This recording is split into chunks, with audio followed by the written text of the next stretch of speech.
So what did you discover in your reflections on the differences between reacting and responding to insomnia? Let's look at common reactions to lying awake, not sleeping.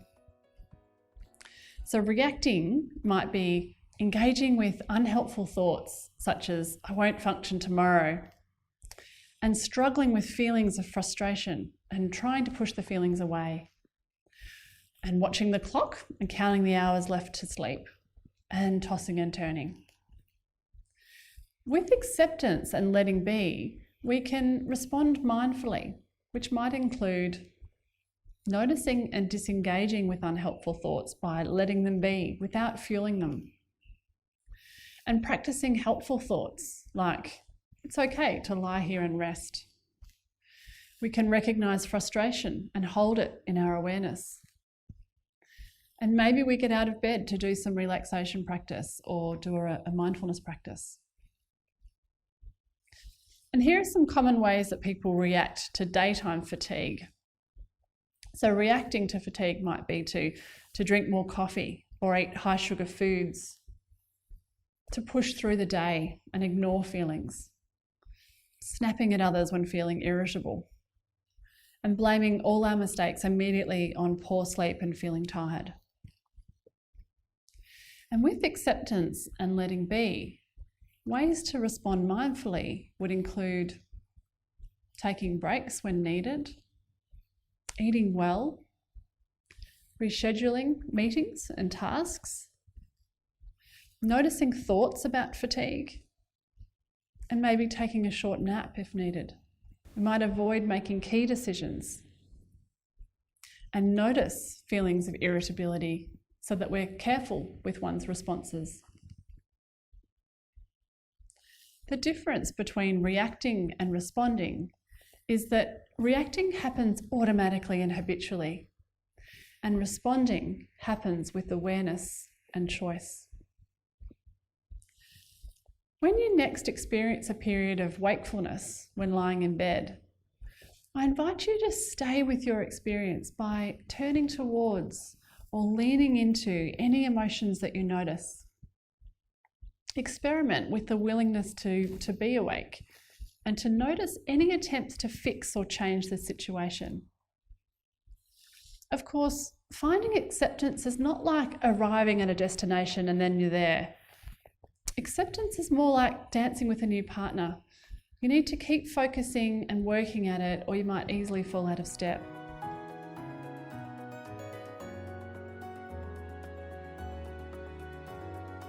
A mindfulness tool that offers a way to practice acceptance in relating to difficult emotions is called RAIN, which is an acronym for Recognise, Allow, Investigate, and Non-Identify. So here's what that means. Recognise is about recognising and paying close attention to the emotion that you're having and seeing if you can label it. Allow is allowing the experience to be as it is, accepting that this is how you're feeling and there's no need to change it or make it go away. All emotions, positive and negative, are perfectly normal and okay to experience. It's what you do with that emotion that matters. Investigate. Investigate the emotion by exploring it further. What does it feel like in the body? What thoughts are attached to the emotion? Are there other deeper emotions present? Non-identification. Non-identification is not getting attached to the emotion or seeing it as part of yourself. So it's not saying things like, I'm a depressed person, or I'm an anxious person, or I'm angry and I have a right to be, this is who I am. Notice if you get caught up in these narratives or stories that fuel the emotion, like I'm worthless or no one really cares about me, I can't cope with anything, I'm weak or useless. Or things like, if I don't fight for what I want, no one else will. Notice what meaning that you're attributing to this situation and see if you can step back from the emotion and observe the stories rather than immediately identifying with them. It will then be possible to experience a natural awareness of who you are without attachment to these stories about yourself. When we practice RAIN, staying with our emotions and working with them in this mindful way, we discover that no matter how intense emotions can be, they're always changing and eventually pass. We notice that emotions are like waves flowing through us, with some early signs building to some peaks and then petering out again.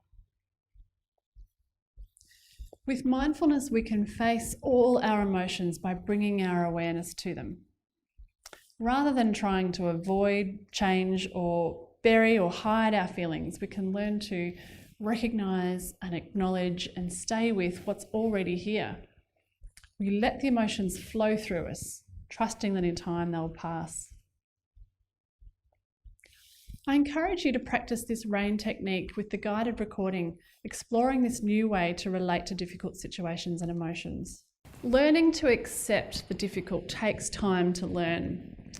When you practice regularly with these mindfulness tools of RAIN, the 3-minute breathing space, and any of the mindfulness practices, you'll begin to trust in the wisdom of letting things be. Living with this willingness to stay open to each moment, accepting it just as it is, no matter how tough things become, is what Jon Kabat-Zinn calls full catastrophe living.